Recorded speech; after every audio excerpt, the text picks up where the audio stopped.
എൻ്റെ ഗാർഡനിലുണ്ടായ നാടൻ നല്ല കിളുന്ത് വെണ്ടയ്ക്ക എനിക്ക് കിട്ടിയിട്ടുണ്ട്. അതെങ്ങനെയാണ് വറക്കുന്നതെന്നാണ് ഞാനിപ്പം കാണിച്ചു തരാൻ പോകുന്നത്. അതൊന്നുമില്ല, നന്നായിട്ട് വാഷ് ചെയ്ത് അതിൻ്റെ രണ്ട് സൈഡും കട്ട് ചെയ്ത് കളഞ്ഞിട്ട് നടുക്കൂടെ ഒന്ന് ചെറുതായിട്ടൊന്ന് കട്ട് ചെയ്യണം. കട്ട് ചെയ്തിട്ടത് ഫുൾ വിടിക്കരുത്.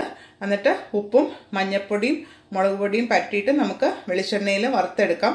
ചോറിൻ്റെ കൂടെ പറ്റിയ നല്ലൊരു ഡിഷാണ്. അപ്പോൾ സിമ്പിളായിട്ടുള്ള ഒരു വെണ്ടയ്ക്ക വറുത്തത് എങ്ങനെയാണ് ഉണ്ടാക്കുന്നതെന്ന് ഇപ്പം നിങ്ങൾക്ക് കാണിച്ചു തരാം.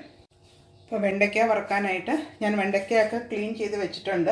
അതിൻ്റെ ഇങ്ങനെ രണ്ട് സൈഡും ഇങ്ങനെ പൊളിച്ചിട്ട് ഫുൾ വിടിക്കരുത്, ഇങ്ങനെ മുറിച്ച് വെക്കണം എല്ലാ വെണ്ടയ്ക്കയും. എന്നിട്ട് വേണം നമുക്ക് അത് പരട്ടിയിട്ട്, കണ്ടോ, ഇങ്ങനെ അറ്റം മുറിച്ച് കളയരുത്, പക്ഷെ എന്നാൽ അത് രണ്ടായിട്ട് മുറിക്കണം.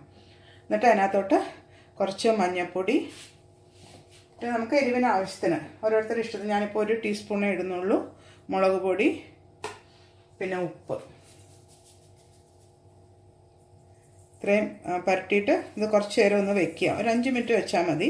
വെച്ച് കഴിഞ്ഞിട്ട് നമുക്ക് വെളിച്ചെണ്ണയിൽ നല്ലതായിട്ട് ഫ്രൈ ചെയ്ത്, ഇങ്ങനെ കൂളായിട്ട് തന്നെ ഫ്രൈ ചെയ്ത് എടുക്കാം. ഞാൻ വെണ്ടയ്ക്ക ഫ്രൈ ഉണ്ടാക്കാനായിട്ട് ഒരു പാൻ അടുപ്പത്ത് വെച്ചിട്ടുണ്ട്. നമുക്ക് ഒരെണ്ണം ഇട്ട് നോക്കാം. അത് നല്ല എണ്ണ ചൂടായിട്ടുണ്ട്. നമ്മൾ ആ പരട്ടി വെച്ച് ഒന്ന് രണ്ടായിട്ട് പൊളത്തി എടുത്ത വെണ്ടയ്ക്ക പരട്ടി വെച്ചത് നമുക്ക് ഈ എണ്ണയിൽ ഒന്നിങ്ങനെ ഒന്ന് വറുത്തെടുക്കാം. ഒരു മീഡിയം ഹീറ്റ് ഇടണം, അല്ലെങ്കിൽ ആ വെണ്ടയ്ക്കയുടെ അകം വേഗത്തില്ല. നല്ല ക്രിസ്പ് എടുത്ത് 2 പ്രാവശ്യമായിട്ട് വറുത്തെടുക്കേണ്ടി വരും, ഒറ്റയടിക്ക് പറ്റില്ല. വറുത്ത് കഴിഞ്ഞിട്ട് അടുത്ത ഇതാക്കാം. ചോറിന് പറ്റിയ നല്ലൊരു ഡിഷാണ്. അപ്പോൾ കിട്ടുന്നവർ ഇത് എന്തായാലും തീർച്ചയായിട്ടും ഉണ്ടാക്കി നോക്കണേ. ഇങ്ങനെ മൊരിഞ്ഞ് വരണമെന്ന് അറിയാനായിട്ട് നമ്മൾ പതുക്കെ ഇങ്ങനെ സ്പൂൺ കൊണ്ട് ഇങ്ങനെ പതുക്കെ ഇളക്കുമ്പോൾ ഒരു കരിതരിപ്പ് പോലെ കേൾക്കും. എന്നാൽ ആ സമയമാകുമ്പോഴേ ഇത് എടുക്കാവുള്ളൂ. അതുവരെ നമുക്ക് ഇതിനകത്തിട്ടത് ഒന്ന് വറുത്തെടുക്കണം. ഇടുമ്പോൾ നല്ല ചൂട് വേണം. അത് കഴിഞ്ഞ് മീഡിയം ഹീറ്റിലിട്ടിട്ട് എന്നാലും എല്ലായിടും നല്ല മൊരിഞ്ഞ് നല്ല ക്രിസ്പായിട്ടുള്ള വെണ്ടയ്ക്ക ഫ്രൈ കിട്ടുകയുള്ളൂ. ഇപ്പോൾ ഇതൊക്കെ ഒന്ന് ഓൾമോസ്റ്റ് ആയിട്ട് വരുന്നുണ്ട്.